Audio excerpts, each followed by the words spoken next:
Hello mga kabisyo, ayan na, ituloy na natin yung pag-ano natin dito sa Hong Kong, ang Macau trip. Ayan po, Macau trip naman tayo, day 3. Ayan na, ano kami, na may tour guide na kami dito. Kaya lang, ang tour guide namin, nandun na sa Macau. Kami papunta pa lang, kaya na-instruct niya kami kung paano pumunta doon. Ayan, sakay lang daw kami ng Sky Turbojet. Ayan, napakalayo pa lang. Ina-underestimate ko siya mga kabisyo. Tip lang po sa inyo, no? Pag magma-Macau trip kayo, dapat agahan nyo po kasi sobrang dami ng tao at saka malayo. Malayo po talaga ang Macau pala from Hong Kong. Kaya yan, umalis kami dyan ng 11 a.m. Diyos ko, siguro yung namin 11:30 yung 12:30 yung namin, yung time ng sakay ng jet. Ayan, sobrang layo pala, lakad-lakad. Hindi ka naman mawawala kasi sa sinabi ko nga kanina, yung mga nakaraang vlog ko, may mga naman sila. May mga tawag nito, English translation sa mga signs nila. Ayan, 190 HKD, Hong Kong dollar yung pamasahe namin sa Turbojet. Then, nagutom yung mga bata. Bumili muna kami sa convenience store. Diyan, nakarating na kami dyan sa namin. Antay na lang namin yung boarding. Ayan. Dumaan din pala kami sa immigration ng Macau. Bago pumasok, immigration. Pagpalabas, immigration din. Ayan. Turbojet na kami. Ano lang naman yan? 1 hour? 1 hour lang po. Ayan. Medyo madilim yung langit yan. Pero hindi ko talaga nakitaan ng araw dyan sa Hong Kong at Macau. Simula na nag-trip kami. Iwan ko lang sa iba. Pero po, wala po akong nakitang araw na sumikat. Ayan po. Malapit na kami. Dumating. Ayan na. Napakaganda ng Macau. Dumating na kami. Sinakay kami ng bus ng tour guide namin.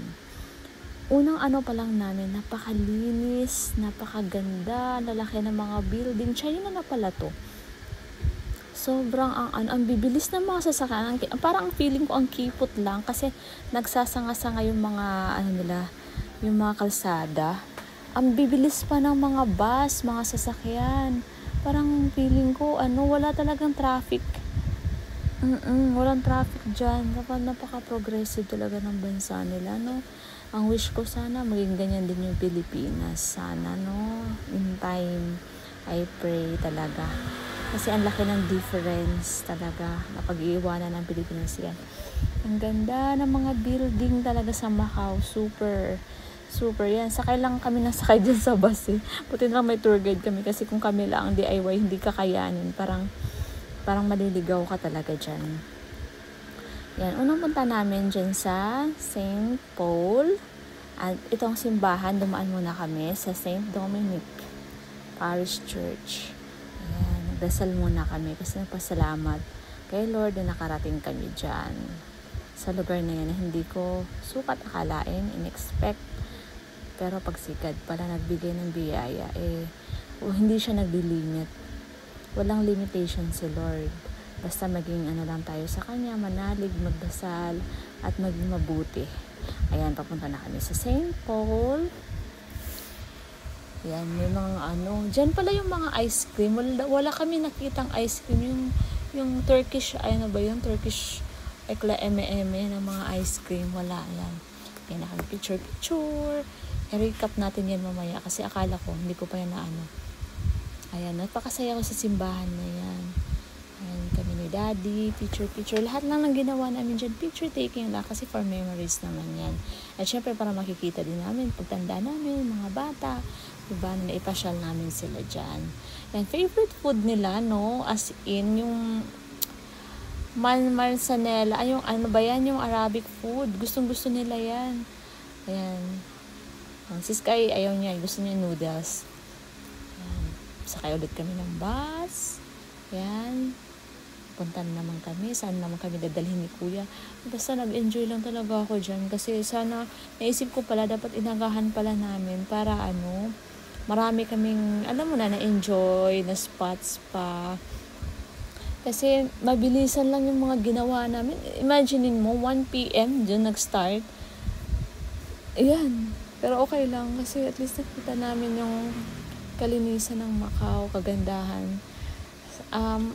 Mas maganda sa Hong Kong, I think yung Macau. Sa tingin ko sa akin lang. Pero yung Disneyland naman talaga sa Hong Kong. Ayan. Super ganda ng mga kalsada nila. Walang traffic. Tapos yung mga senaryo, siguro kung mayaman na mayaman ako, dito ako pupunta lang ako, dito mamimili ako ng mga branded na mga bags. Nandyan lahat ng mga brands eh. Nandyan Gucci, Chanel, LV, lahat nandyan. Ayan.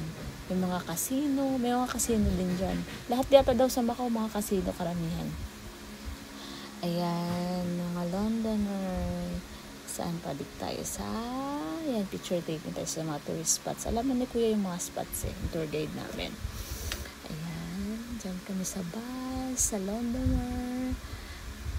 Londoner. Ayan. Ay, uhaw na si Daddy. Lakad. O, diba? Mga branded, nandyan lahat. Kung may pera ka, bibili ka dyan. Yan, may mga music pa. Pag napagod ka na, pahinga ka lang, rest ka lang dyan, makinig ka ng music. Yan, picture. Napakaganda talaga dyan sa Macau. As in, yan, Gucci, Victoria's Secret, lahat ng mga brands nandyan po. Yan, ikot-ikot, lakad. Wala lang kami ginawa dyan, maglakad.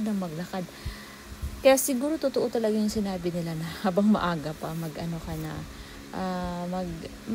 mo na, sulitin mo na yung magbakasyon. Kasi pag magbakasyon ka talaga, relaxation siya, pero kasama na doon talaga yung dapat ihanda mo na yung mga paa mo sa grabing lakaran. Kaya pag medyo may edad na siguro, parang mahirapan na din talaga. Pero kung nag-exercise ka naman lagi, hindi naman din. Ayan, dyan kami sa Fisherman's Wharf. Ayan, napakaganda, para siyang